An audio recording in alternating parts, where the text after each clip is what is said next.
Hey, I'm Dom and I'm Inhalers. I'm Lottie. I'm Arthur and you're live in Limbo.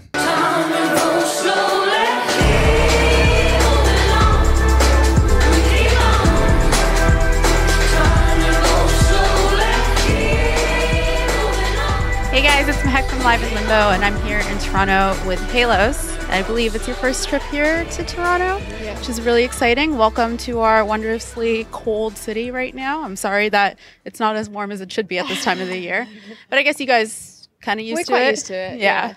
It was a bit of a surprise to see the snow yesterday, but I suppose it's nice and sunny. So yeah, in terms of the tour, having to pack a month's worth of clothes is hard enough, but like a 35-degree shift in temperature as well between here and California. I mean, it's pretty tricky. For sure. How do you go about that? Like, how do you compartmentalize your closet? Good packing. Good packing. You need to get it neat. lots of vacuum rolling. sealed. Lots of folding, rolling. Yeah. Socks take up spare space. Yeah. Socks into shoes. Because yeah. otherwise that's just dead space. Oh you know? yeah, I'm into that. And also the treasured day bag. Yeah. So you sort of decant from your big bag into a day It's about bag. turning up looking like a real traveller. Yeah. Like lots of stuff. And when you come Multiple back, you got to bags. look like you've been places. Yeah. Stickers all over you from every city. You know what I mean? You got to get that little Canadian flag pin. We could Pop it on your bag. We could do that. Absolutely. So I want to say congratulations on 3 things for you guys. Okay. Firstly, debut album, Full Circle, officially out now, and it's an incredible album, which we're going to talk about in just a minute. Secondly, your big North American tour, which is amazing, and that, you know, you're finally getting a chance to head out across all these insane cities. Yeah. And thirdly, surviving the barbecue games at South by Southwest and playing a gazillion gigs.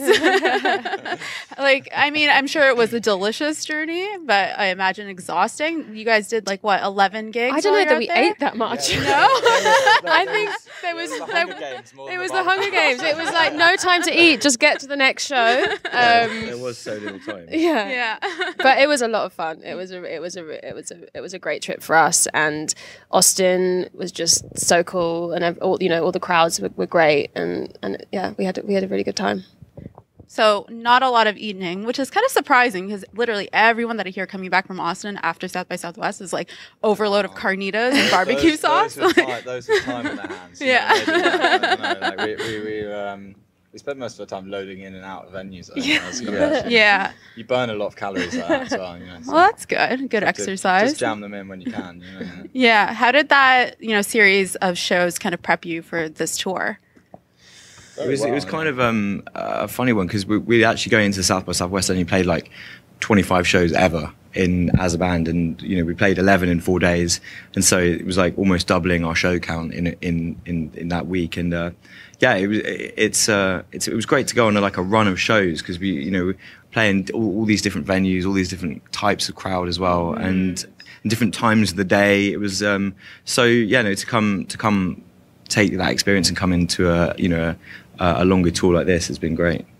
I know you guys have kind of talked about how important it was to define your live show because you are a very electronic oriented band and a lot of technical aspects to your work. How was it, when you were producing the album and writing it, how much of that was a consideration during that process? Being like, okay, we're going to create this album and we have our sound, but how do we make it so that we can also present it live as well? I think in terms of the way we made the record, we weren't really thinking about the live show that much. Although I think that when it came to doing the live show, we really figured out that those drum parts had been written for two drummers. You know what I mean? I think that was something that Dom was really focused on in terms of the programming, was making sure that it had that feel of being in the room with it.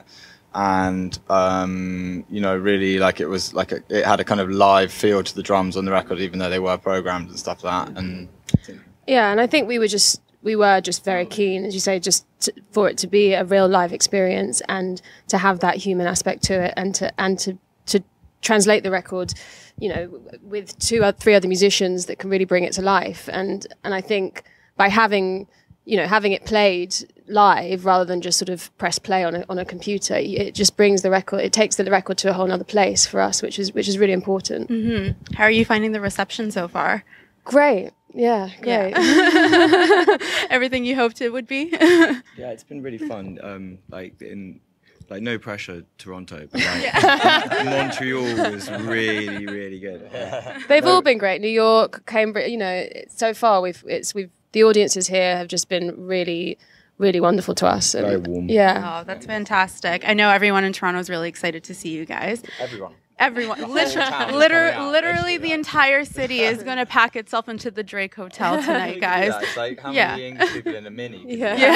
Like how many Torontoites can you? Is that the right word for it? Torontoites? Or? Torontonians. Some people say Sixers, a la Drake. How many Sixers can you fit in the Drake? Yeah. For those who aren't able to make it tonight, however, we're going to jump back in time a little bit to your story of how you guys got together. So I know all of you were producing music on your own individually, and then you sort of found a connection with one another and were able to come together, and you released a song called Dust online. And from what I know, it was meant to be shared with your friends initially, and then it kind of blew up on SoundCloud, and a lot of people were listening and you know, caught a lot of people's attention. But I want to know, the people that you meant to like share it with, what did they say? I suppose, you know, for us, it was at the time we'd basically been working really hard and basically not seen our friends for a while, and we were saying that we were working on something. And I suppose it came to a point when no one believed that we were doing anything. So we were like, you know what, well, fine, and here it is on SoundCloud. So that's, and then, you know, we were quite humbled with the response it got, and it spread out across loads of blogs. And and here we are today. Yeah. Well, I mean, after a year of deep songwriting and from what I understand, being in a studio late into the night / early into the morning, depending on your perspective. I know, at least from what I understand, the songwriting process was really vigorous for you guys, and you really went into kind of digging into these songs and relayering them and constantly tinkering with them. At what point were you able to kind of definitively say with each track that, like, this is it? Like, how long did it take you to say, okay, this is where we're going to be satisfied? We had this sort of understanding between all of us that it wasn't finished until we all could sit with it in the room and were perfectly happy with it. And I think that was also part of our process of constantly sort of reconstructing things and breaking things down and starting again. And I think it always just, I think, felt, you could just feel it in the room when it just felt right. And we'd often move away from a song at that point, and then if we still came back to it a couple of days later, you knew it was right. And if someone wasn't putting their hand up saying, actually, I'm not sure about, you might need to rewrite this section, then and I think that the temptation when you're writing and producing at the same time is just to kind of leave things and then nothing ever gets finished. And I think, like, we were quite kind of disciplined about the fact that once we started a song, we'd kind of ride it through its difficult periods and like really try and make it work, you know what I mean? And that involves like a kind of level of like sort of sacrifice. Like this bit is kind of good, but it doesn't really quite fit. And there were a lot of our sort of like tension and conflict that went on between the three of us, which, like, there was obviously some, we were strong personalities and strong characters. And a lot of that came from, like, someone being like, I'm not feeling this right now. And then the two of us were like, oh no, come on. Like, that. And then, and actually, like, I think, like, as the process continued, like, we all sort of saw the benefit of that happening, and because what we'd end up with is something that pleased all three of us, and if it pleased all three of us, then it was likely that it would be pleasing people outside of the three of us, and then you've written something good, and generally whenever that happened, at the end of that process of the argument that probably came out of it, we'd always agree that it was better. It always came out better. There's a lot of that's it, I'm out. Yeah. I'm done. Did you encounter that when you were working on previous works on your own individual projects and musical aspirations? I think all three of us were sort of the front person of previous projects. Okay. And I think with this, because it's more of a collective vibe, and it is that it's that thing of us all. I think sometimes, you know, when you're writing solely alone for a different project, or you're the you know, the only vocalist or lyricist or whatever in that project, you make those decisions yourself. Whereas with us, it's sort of, we all have to sit with it because we're all just as sort of at the front of it, and that's how we want to present the project as well. So absolutely, it's such an intimately beautiful record, and I love, like, I'm definitely one of those people that I kind of gravitate towards, like, really evocative sounds, and like I constantly found myself revisiting Alone and Cloud 9. Those are two of my particular favorites. Can you tell me a little bit about those records? I mean, Alone, basically, at the beginning of this project, there was kind of like two things running in parallel, because I'd been working with Arthur from about April 2014, and I'd been working with Lottie previously, like a year or so before that. And there was this kind of, there was this point where it became one, where we kind of, you know, joined, and Dust was the first, like, I'd say proper collaboration. But there were, in both projects, like songs that we'd written apart from this that kind of we could go back into and go, like, now that we've got like Halo sound, we can put those clothes on these new these other songs. And so there was like a wealth of materials. Alone was one of those. Cloud 9 was not one of those, but like so Alone kind of you know, developed from that, and which was quite an interesting process to do, to take something that was a different song and like reclothe it in where we'd become. And I suppose it was like a baptism of the sound that we were making.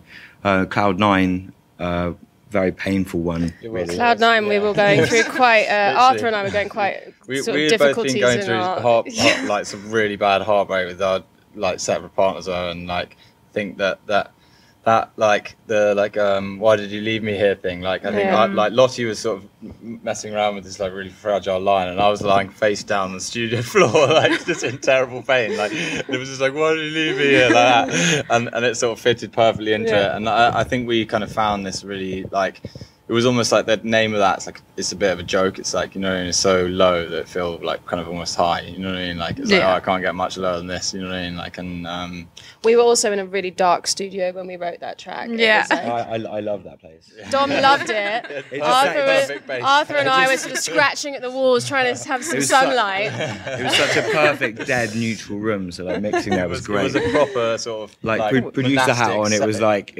we then went into not particularly violent. Literally, I mean, we locked ourselves emotionally it was pretty dark, but then we went into another room that was a huge massive window, and Arthur and I were jumping for joy, and Dom was basically pretty much like crap.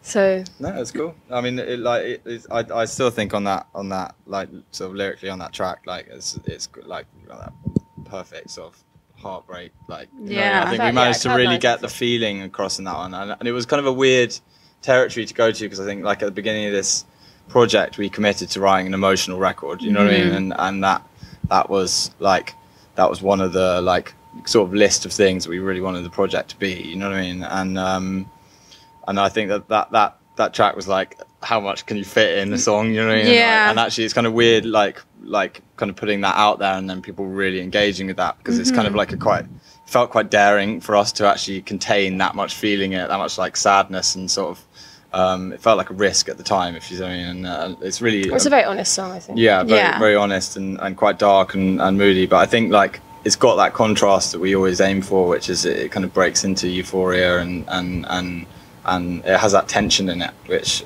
we're always trying to kind of capture and express. So. Alone actually got changed right at the last minute as well, didn't it? There was Dom had a. This is there's an old. The only scar. Sorry, which I'm. I you know, it's like all these things. It's when do you stop? When do you say that's finished? And it never is. There's always something. And you know, by the same merit, in the mixing process, we were mixing the record, and Pray, for example, we wanted to start the record with Pray, but felt like it needed an extended intro, it needed a track of its own, and so we were arranging a string arrangement and like new synthesizers over like this whole track of its own to get, and that's what became Intro Spectrum with the Alan Watts sample. So sometimes you've got to not finish because otherwise you don't get the next thing. But like Alone proved too much for everyone else. I'm gonna do a dub edit of this. It's gonna be like. Alone, I think, is one of my favourite songs. Totally. It just had a different bass line at the end. It kind of offered a slightly more techno influence towards the. Might be our deluxe Halos. If we come out with it, we'll do one. Yeah. Okay. I will very patiently await that. You can fly over to London and get an early listen. We could do Okay, a Halos sure. remix of it. Yeah. That sounds good. I'll just casually Just pop over. pop over. I'll check out this dungeon of a studio. Do it on Air Miles. Do it on Air Miles. Yeah, that sounds like a plan. Were there any songs that got cut out of the album? I mean, not in terms of Technically, there are, but like only in one sense, because we've probably written 4 songs in each song. Okay. Each song has had probably 4 incarnations of the chorus, 4 different melodies written, different chord progressions, different drum beats, and so like. But that's just the way we work, because we're writing and we're producing and we're kind of mixing to an extent all at the same time in like the way we're designing sounds and also choosing them. It gets to a point where we kind of we've written probably 4 songs in each, but you refine it to a point where you're happy with it. So our process is probably longer than other people's. Yeah. You don't just like scattergun songs out and then we didn't have like 25 ones. songs and then pick the best. We spent long enough on each one, as you said, to sort of get it. We wanted to design, we wanted to make an album. That was I suppose that was the thing. We wanted to have a cohesive record that sounded where we were at the time. I think we've used this analogy a lot. It's like a snapshot of where you are emotionally and sonically. And ultimately, we abandoned it as well. Like like Dom was saying, like with that thing of Alone, it's like you have to sort of just let go and go. Like it's done. That's it. This is where it's at. Like, and I think that, like, because Oracle was like one of the last tracks written on the record, and that really started to move in a new direction, which I think we'll probably like explore on the next record and pick up on. And like Alone started to move in that direction, and then it was just like, what, actually, like, it's kind of like everyone's been enjoying it where it's at, and maybe like maybe we're just doing this because we're bored with it and we've lived with it for a while, and maybe we just need to put it out as it is. And I think there was literally maybe 1 or 2 that were pretty much complete songs that we decided weren't quite right, and we've got another 1 or so that will be used somewhere that we still love. That it was actually we didn't want to make the record, so hold on. Hold on, that will definitely be on the Japanese special edition vinyl. Okay. So look out for that. Yeah. So I have to fly to Japan. You can fly to Japan and get it. Yeah, exactly. It's on my bucket list, so that sounds we're playing good. there actually at the end of the year, I think. So. Amazing. So that's the plan. I'm going to hop over to London. And I'm going to stay there for a couple of days, meet my 3rd cousins as well. And then I'm going to fly over to Japan. Are you playing Tokyo? Or I think so. Okay. So then I'm heading to Tokyo. So now you guys know. I do want to talk to you guys about the influence of visual mediums on your work, because the music videos that you created, the trilogy, are fantastic storytelling in themselves. How much do those types of stories influence your songwriting? I think with the videos, we just wanted to make a really, like, again, like we've done with the music, like something that was kind of really honest, like, and emotionally sort of just emotionally true, you know what I mean?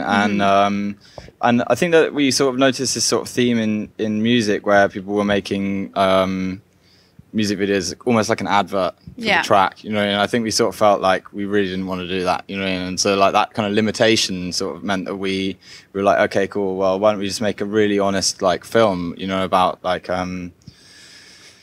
just some young people in London like kind of going through a breakup, which is picked up on the themes in the record, and have some of that sort of symbolism in there that we're using on the record. So I think like it became like, the director Jesse Jenkins was listening to the whole record as it was evolving right from the beginning. He was quite kind of we just gave him access to everything we were working on, and the updated sort of, we were updating our SoundCloud or private SoundCloud all the time, and he was just listening through it, and he didn't write those to specific tracks or anything like that. Like, he just was trying to capture the feeling of Halos and to kind of write something that came out of that. And yeah, we sort of all three of us and Jesse like pieced together the ideas of it over a kind of sort of 5 or 6 month period, and then we shot it in like 3 days. Like made sure we did it on 16mm film because it, you know, that's like a real part of its aesthetic. And yeah, really pleased with the way they came out. I mean, like the thing we sort of really liked about them was that like some people really like them and they really get them, and like, you know, I've seen people cry in front of them. So, you know, like some people just like, I really don't like that, you know, and that feels like more difficult to do than just to give something which someone is like kind of likes or is indifferent, you know, indifferent towards. And it's always more fun, you know, going after extremes, which is what we do in our music as well. You know, it's extremities of emotion. We'll probably write a really beige third record, but like, but you know, second record's going to be even more. Yeah, I just think like, you know, if you're an artist and you're in tune with yourself and with the world around you, you know what I mean? Like you should be making work that's challenging even yourself, you know what I mean? And challenging the people that are listening to it, because that's what it should be doing. It should be like a way of gaining perspective and you know, like gaining deeper insight to yourself or to like, you know, a situation or whatever. And so yeah, I'm really pleased with the way they came out, and I think it's been a important part of like our forging our visual identity. Those videos, you know, they really help to give us a picture of where we're at. You know? I imagine going in with like framing, you know, how you go about your art and including the visual mediums in that way, it makes it much more fulfilling than just throwing out anything, right? Because this project seems like there's a lot of intention there and a lot of thought in everything that you do, and I think that's what's caught a lot of people's attention. Yeah, as Arthur said, it was a really kind of, you know, it was quite a drawn out, long process with Jesse, and we really got to know him, and we really got to sort of go into detail about it rather than just send it off and get it. Yeah, again, there was lots of disagreements. There was things were shot to different tracks. It was the whole, you know, which tracks are we going to use for these videos? The whole process was actually really important, I think, for all of us as well, and even getting to know each other in a way. Yeah. And rather than just sending it off and getting someone to, you know, who we've never met before and getting them to send back a sort of treatment for the videos, we were all very much involved in it, which I think is. I think we're at our best as well when we're seeking that honesty, you know, like even from the beginning, when, you know, like it's kind of working with the resources you have available, like, you know, looking around you and seeing how you can find a way to express yourself, like from the first, like the get-go with this project, you know, like even, you know, we didn't have a press shot for our first photos. We were at my house, we just photocopied our faces and we put it together. But that kind of ended up looking a bit like we were like kind of almost in the womb together, you know what I mean? Like, like an ultrasound scan. I thought that was really cool. And we kind of keep finding these moments where when we just use things like in front of us and it ends up saying something more about where we're at, you know what I mean? And that worked really well for our latest video as well, for Separate Lives, which we filmed while we were on tour in the States in January. Yeah. And again, it was like we wanted to do something that was going to sort of show us to people, put the face to the record a bit, but do it in a way. We wanted it to, again, to be honest, and we weren't really that up for necessarily doing a very sort of staged video. So it just, again, the timing of it just worked really well for us to be on that tour, to be having these amazing experiences in these awesome places, and to show us sort of where we're at right now and who we are in that way, rather than sort of acting. Yeah, totally. And I think Arthur captured a really honest edit of that as well, because there's a lot of stuff to go through, and so it was good, you know, kind of to kind of keep that in house, I suppose. Do you guys have plans for any more music videos in the near future? We'll see. Yeah. One thing at a time. We'll see. It requires a certain level of desire. Yeah. You know what I mean? And we did that last one on a real shoestring budget, which means that you kind of make up for that in hard graft, you know what I mean? And like, you know, and I think at the moment we're really kind of focused on taking this record out. Like, you know, you need to direct a certain amount of energy to certain things, and I think like it's just about live at the moment. We're really about on the road, taking it out there and connecting with people, and just you know, just again focusing on that at the moment rather than getting distracted. Yeah. We get quite easily bored, and when we get bored we make things. So like, I think that's like it's just trying to keep the focus. Our label's like, you're not allowed to think about the second record. you gotta focus on this one, and you gotta like Yeah, so Yeah. cool. For those who are listening to your album or have yet to listen to it, what do you hope that they take away from it this time around? Just, you know, interpret it as you will, and hopefully you can gain an emotional connection wherever you are with it. You know, that's the thing. We try and write around it, meaning, you know, being open to whatever meaning you need to place upon it, you can, and that's so hopefully belongs to everyone. It doesn't belong to us anymore. Yeah, we had to say that. Yeah. Well, I've definitely taken it to heart, and I'm sure a lot of people at home will as well. And I would highly recommend that you guys give it a listen. Full Circle from Halo's out right now. Make sure you check them out. They're out on tour as well, so hopefully you can catch them like the entirety of Toronto tonight. They will be stuffed in this room, and hopefully the rest of the cities can follow the same way. Thanks so much for chatting with us.